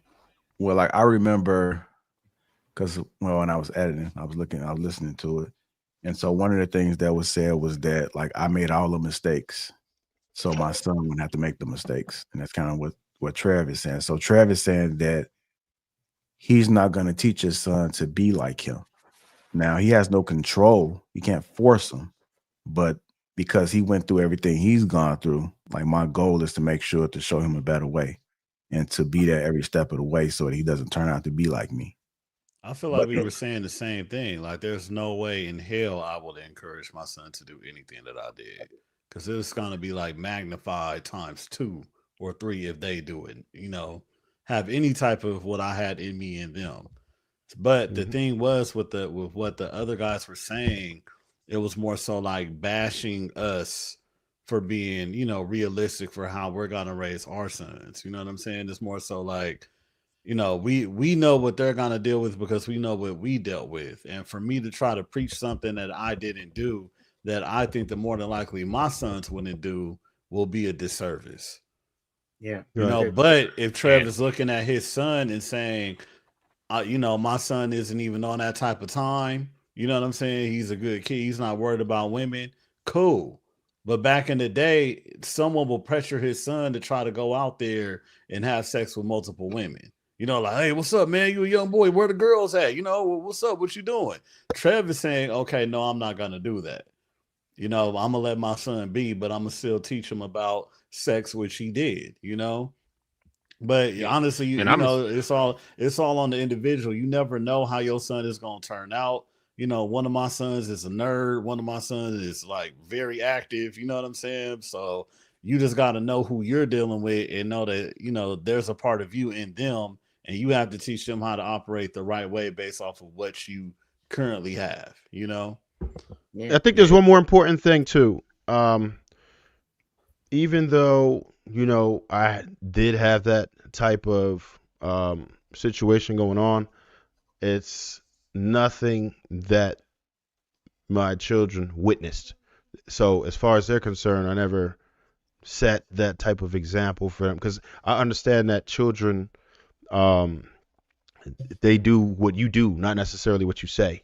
So it's important to actually, have that type of a character that they witness, right? So they have to see you taking care of family, taking care of home, spending time with children and doing those types of things. So as long as they've been alive, that's what they were able to witness, regardless of, how I might have been tripping in the past. I didn't show them that at all. So that's another reason why I think what I do and has the likelihood of being successful. One thing, like when I was having the conversation, I guess from last Tuesday, mine was more being preventative maintenance. You know what I'm saying? Making sure that my son got all the information he needs, know how to do what he needs to do, protect himself at whatever means. I think they only issue I think they probably had more issue with was Marcus and his stance on allowing his son to be a young man whore in the making. And I think that's who they really had issue without just really they just should have said just direct all their questioning or issues at Marcus. Because Marcus, you was the only one saying that, right? I think everybody else was like, no, man, we're not gonna, encourage it. But if it happens, we're not gonna, shame them or make them feel some type of way about it. Because you want your son to be able to come to you and feel comfortable enough to have a conversation with you in case he gets in awkward moments. You don't want to sit there and babble thumper to the point where he's not even gonna tell you no more. Now he's gonna guess what he's gonna go. If you have a brother, he's gonna go to his uncle. You know what I'm saying? Or he's gonna go to one of his older cousins who may have some more experience. Or he might do some dude off the street, some OG off the street, getting an answer for him. Because I feel like I can't feel comfortable with talking to my daddy because he ain't gonna do but lecture to me. He's not gonna want to hear that. Yeah, they not gonna want to go with that shit. So that's why I want to make sure my son has all the information he needs. He's informed, he's educated, he knows what he needs to do. I think it went wrong. Yeah, man. For me, it's more so like when we kind of go into, I would want my son to be like me. You know what I'm saying? Like literally, I would want him to experience things, learn how to operate under pressure, learn how to navigate through the different things that's going to come across his lap, and know how to handle it. You know what I mean? I would want my son to find a good woman, build a family with, you know what I'm saying? Like I don't think I would definitely want him to follow that path. That's why I was saying, do as I do and do as I say. You dig what I'm saying? I'm not showing you something different and then telling you another thing. My son's not going to be able to look back at my history with my wife or his mom or whatever and be like, you know what I'm saying? Nothing nefarious, nothing crazy. You know what I'm saying? He can sit there and say, oh, I want to do it like that. You dig what I'm saying? I try and set that precedence not only for my son, but for my daughters as well.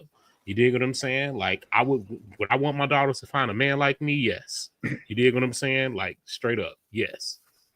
So I wouldn't even dog Marcus on that. If he said that's what he wanted to do for his son, that's his prerogative, right? There's two important things. One, you have to be cognizant of what you're doing, right? He has enough XP to know what the outcome is and how that's going to happen. In his eyes, I feel like he's happy as the man he's become, right? He would consider it to be a success.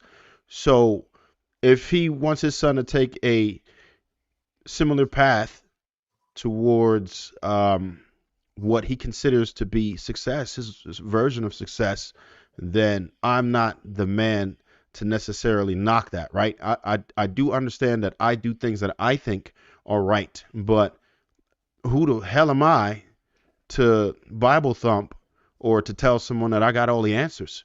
When people ask me what it is that I think, what my opinion is, I'll gladly give it to you. And people who want advice or consultation, I will offer it. But if you're a grown-ass man and you have a method that you feel is proven to be effective and got you the results that you wanted, how can we say, hey, man, you wrong for that? I mean, you don't want it to be a destructive path. You don't want to break a bunch of hearts along the way. But if you can avoid that, and one thing I've always heard Marcus say was that he's honest with the women that he deals with. There's always going to be some available 304s. Whatever. I don't do that. I have different feelings about it. I don't encourage it now because I do understand that there's one problem with that. We are as men perpetuating the issue.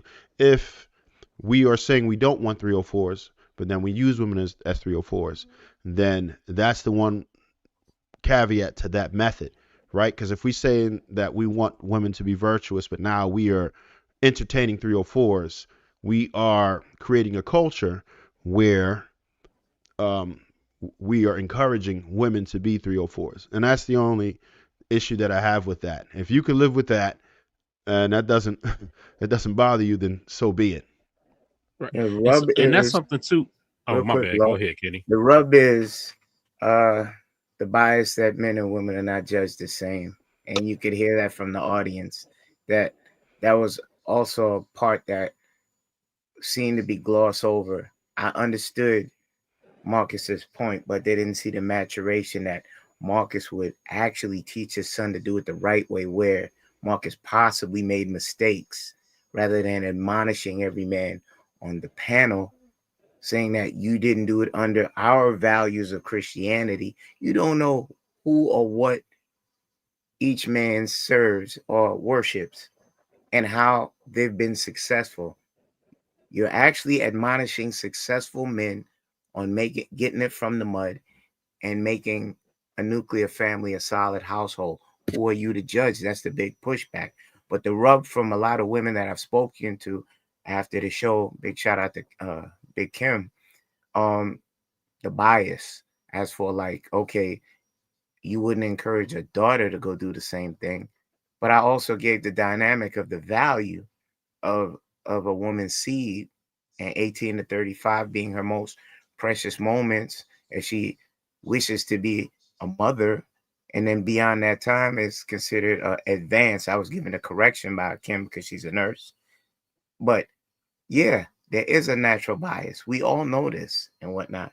But you would want sons who are the actual leaders, the ones who are taking and bedding these women, if they are going to do it. You could teach your son the birds and the bees 100 times. They're going to go out there and they're going to explore. And if you try to keep them from it, those are the ones that break out even more. You understand? Because they're going to have to fulfill that urge. Why not teach them right and hope? That's the best you can do, is hope that they follow the tenets that you teach them. Yep, that's the only thing you can do. Yep. And with that being said, like it is different. I know women were probably feeling like the bias, but it's very different. You dig what I'm saying? We say it all the time. A woman is born with her value. A woman, in order for a woman to have sex, all she has to do is say okay.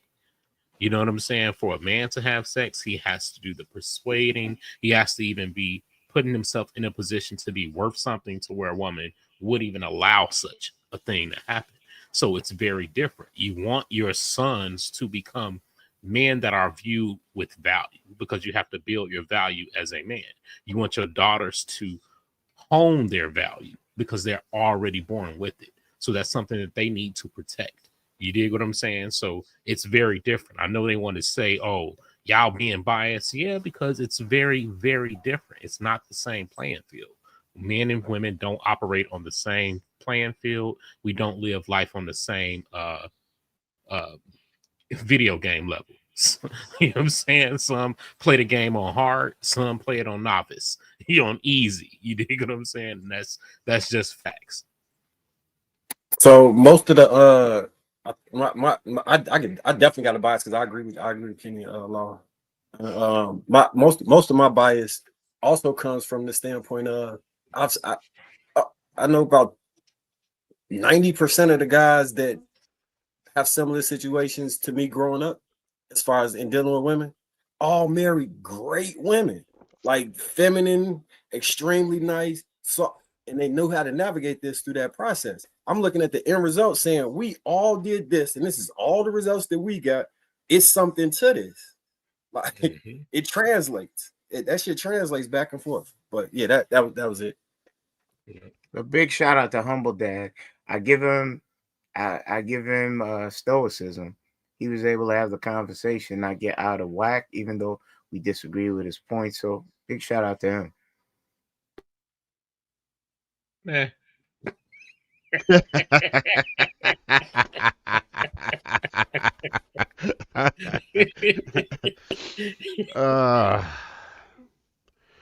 Did you see that part, Trey? With that, I'm trying to remember. I know it was getting a little hairy. I'm trying to think of that part. I had so much going on last week, man. But I'm pretty sure I saw when it was getting out of hand. People were getting kind of pissed. I do remember that. It was great. I loved it. I loved it. I know I wanted to be Literally. part of the conversation, but Yeah. I had limited upload speed, so I ain't even try to put y'all through all that. I definitely have been struggle streaming. Look, I was talking to my wife about it, and she was like, "Well, they just don't understand." And part of it, Trev acts as a buffer sometimes for what.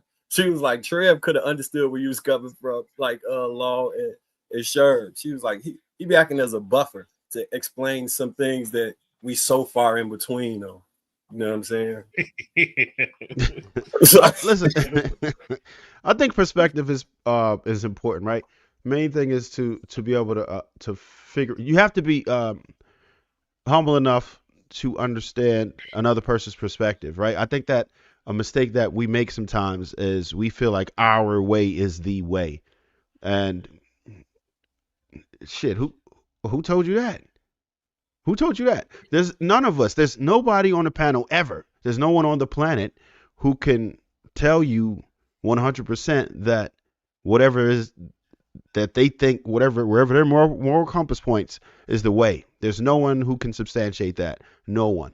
So, I mean, there are things that are obviously bogus or obviously unreasonable, and we do understand for reactions.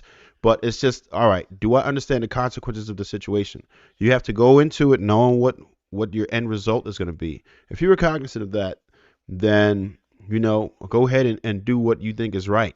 Do your damnedest not to harm others and cause destruction within society. That, I think, to me, that's the most important, where what your actions are not causing injury to others. That's the greatest point. Or society.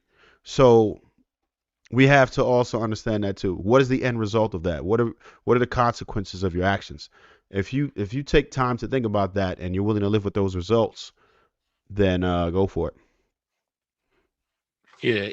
And one of my things was, it's certain people that get on the panel and we can disagree every day, all day on every topic.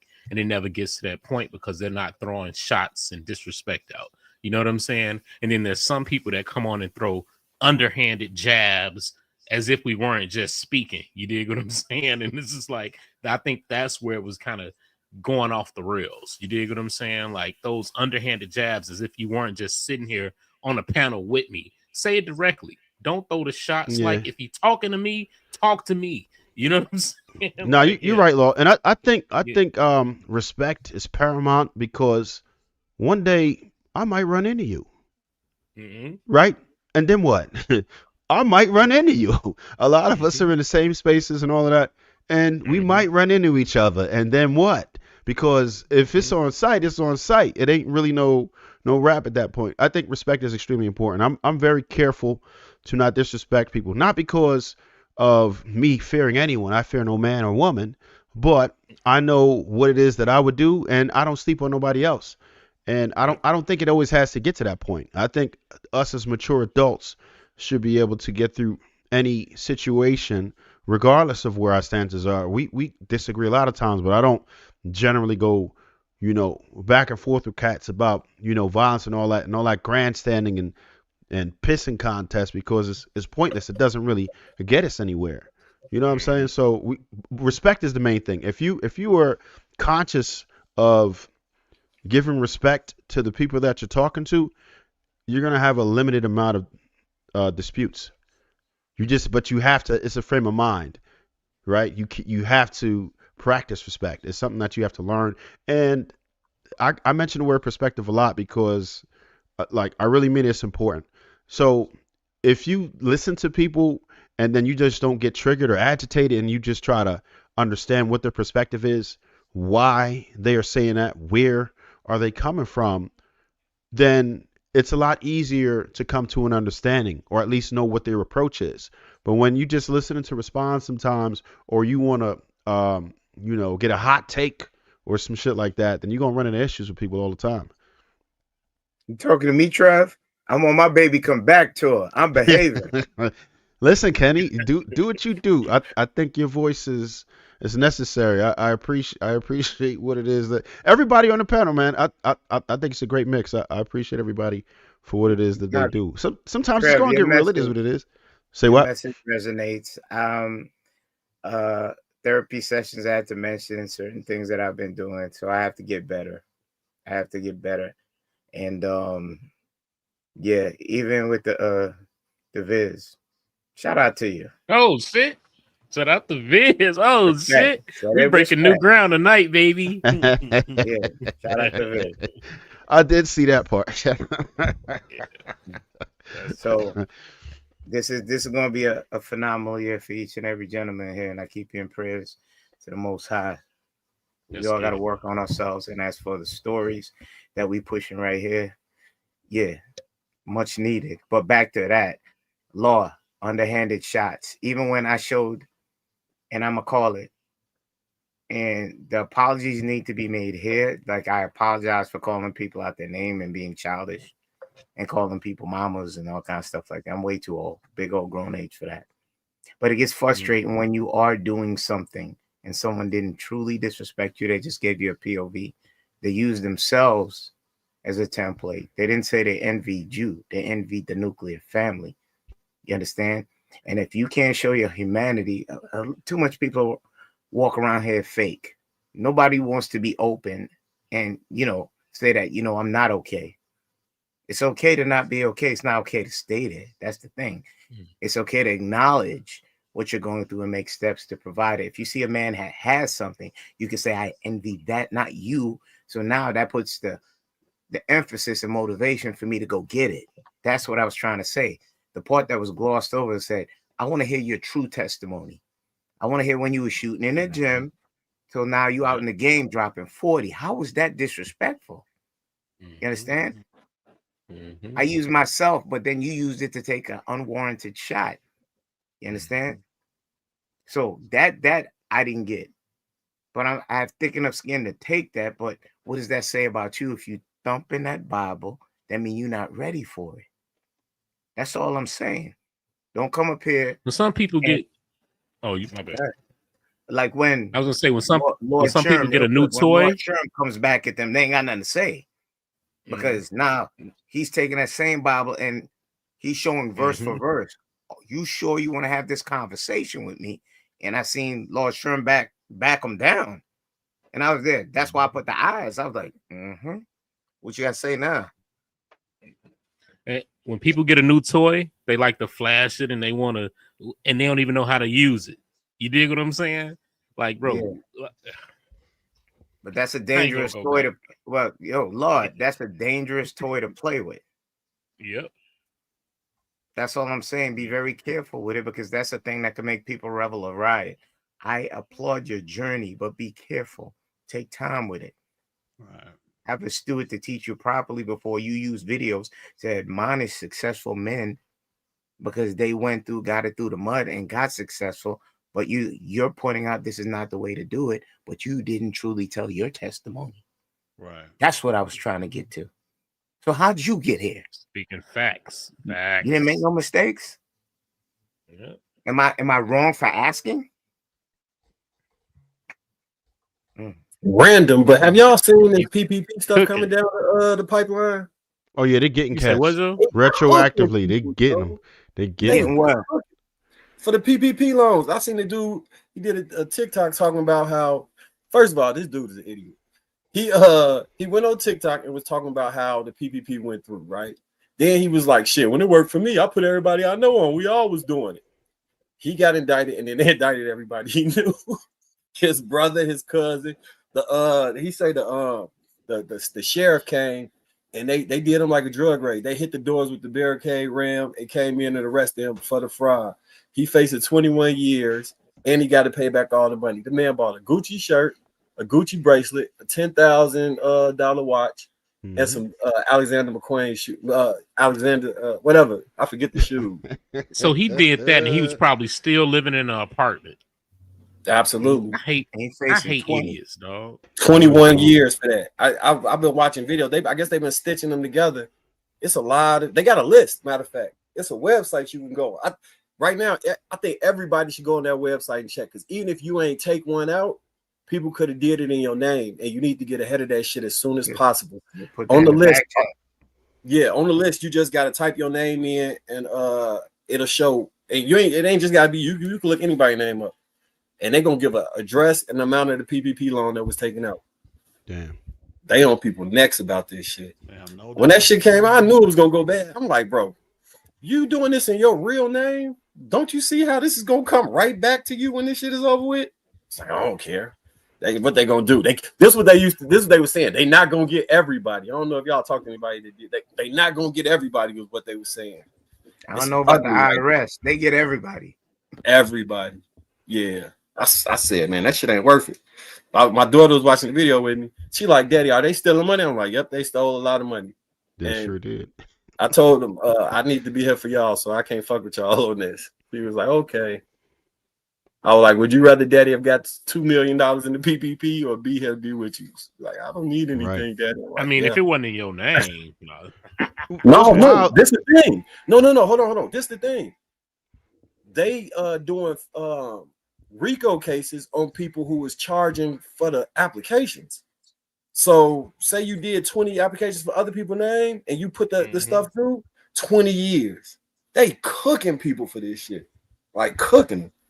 Yeah, people was trying to put me onto it too. I'm like, yo, y'all crazy. Y'all go ahead and do that. They're gonna come get you in a couple years, and here you go. Like, why would you sit there and volunteer for a Fed charge? You think you're gonna get away with it? You can't play with their money. mine was legit. No.